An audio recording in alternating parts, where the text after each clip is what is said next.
Welcome to the Robotics Through Science Fiction podcast. I'm Dr. Robin Murphy, and in this episode, I'll make recommendations for the sci-fi equivalent of summer beach reads. Long summer days, vacations mean that you might at long last have some time to catch up on binge reading. And of course, that leads to a critical existential question. What are some good robot sci-fi series that you can read or listen to while at the same time keeping an eye on the family, driving, sipping an adult beverage maybe, but at the same time not be a complete waste of brain cells? So we got you covered. Here are the Robotics Through Science Fiction recommendations for 10 series featuring robots. All are entertaining. They're either humorous or action-packed or both. 4 are not just good fiction, they also indirectly raise important issues in robotics. 3 are just plain fun. After all, it's summer and not everything has to be super nerdy all the time. And 3 are popular series that start out strong, but may depend on your taste as to whether you want to power through for vacation. All right, 4 series that are wonderfully entertaining and in a fair and just world would double as a continuing education credit. First up, Murderbot by Martha Wells. This award-winning series is fantastic. A snarky robot tells us what it's really thinking, and mostly that it would rather be watching streaming media than saving well-intentioned scientists from aliens or evil corporations. It should actually be required reading for any software engineer or cybersecurity professional because so much of Murderbot's so-called life is dominated by bad software packages or discount security. Lock In Head On by John Scalzi. Who knew that being paralyzed and living through a robot surrogate could be so fun? It's a remarkably empathic look at the human factors of telepresence, and it's told through the eyes of Chris, an FBI agent with Hayden syndrome, and he or she, we actually don't know, maintains a terrific sense of humor while dealing with anti-telerobot discrimination. The Alchemy Wars by Ian Tregillis. Do you miss Christian Avasarala from The Expanse? Okay, that was a stupid question. Of course you do. Well, welcome to Berenice Charlotte de Mornay-Perigord, who is helping Robot Jacks and the Catholic Church stage a robot uprising to counter the Calvinist Dutch mistreatment of robots. Whoa. The book has action and suspense, plus mind-blowing theological arguments on ethics. Sea of Rust by C. Robert Cargill. Think Mad Max or High Noon with robots. Why robots? Well, duh, because all the humans have been killed off in the robot uprising. Oops. Cliffhanger action, some subtle teachable moments about computer architecture, manufacturing, and supply chains. Fun, interesting.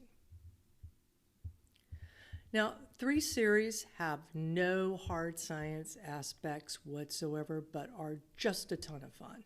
There's the Rex Neilio by Robert Croce series. It has bad puns, satires, silliness, and most importantly, it has Sasha, who would be the best robot ever if she didn't keep rebooting.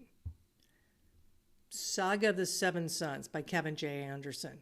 Good robots, bad robots, manipulative governments, kind aliens, evil aliens, star-crossed lovers. They're all in there somewhere, and even though you know it's going to be a happy ending, getting there is addictive. Ray Electromatic by Adam Christopher. It's the life and times of a robot on the mean streets of Los Angeles. Sure, Ray's a hitman, but a robot's got to pay the electricity bill somehow, right?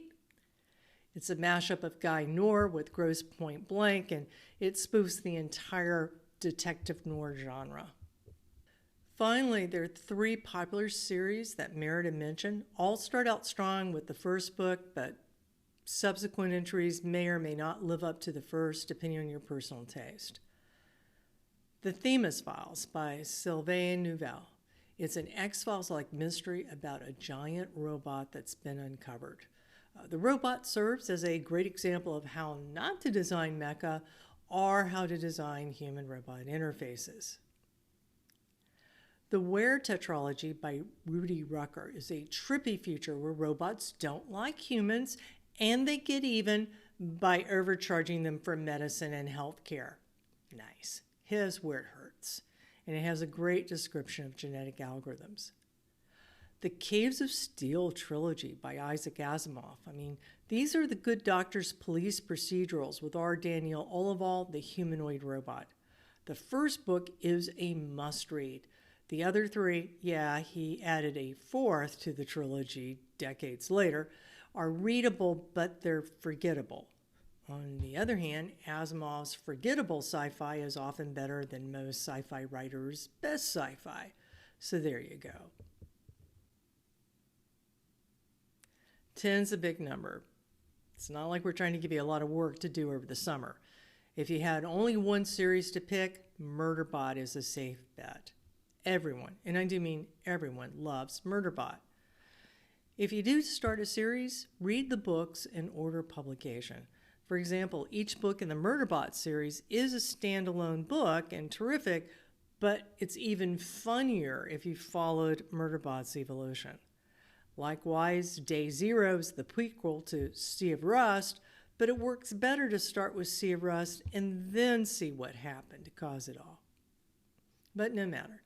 If you're interested in more of the science, you can learn more about real-world robotics and especially software engineering, telepresence, robot ethics, and computer architectures through the topics page on the Robotics Through Science Fiction website, or through my engineering textbooks, or through the Robotics Through Science Fiction series of books. And if you want more recommendations, the RTS website has more book and movie reviews, along with teachable moments. Please enjoy these great series and your summer.